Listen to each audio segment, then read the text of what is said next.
तो जी हाँ, नमस्कार दोस्तों, आप सभी को बता दूं भोजपुरी सुपरस्टार थे साई लाल यादव जी का बवाल जाने पर बवाल रील वीडियो आ चुका है। जी हाँ, आप लोग देख सकते हैं थे साई लाल यादव जी का नया गाना जो कि टी सीरीज हमारे भोजपुरी पर रिलीज़ हुआ है, रोप लए जान होली सौंधे थे साई लाल यादव नीलम गिरी वीडियो में नजर आए हैं।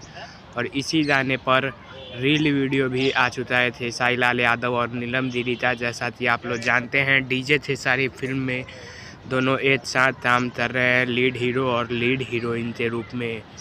तो इसी सेट से रील वीडियो बनाया गया है और काफ़ी ज़बरदस्त लग रहा है। और आप सब जानते हैं थे साई लाल यादव और नीलम गिरी की जोड़ी तो बहुत पसंद किया जाता है जब से कमर डैमेज वाला गाना आया है आराध्या फिल्म से, तभी से। तो आप लोग तैयार रहें, एक से बढ़कर एक गाने अभी आ रहे हैं होली के।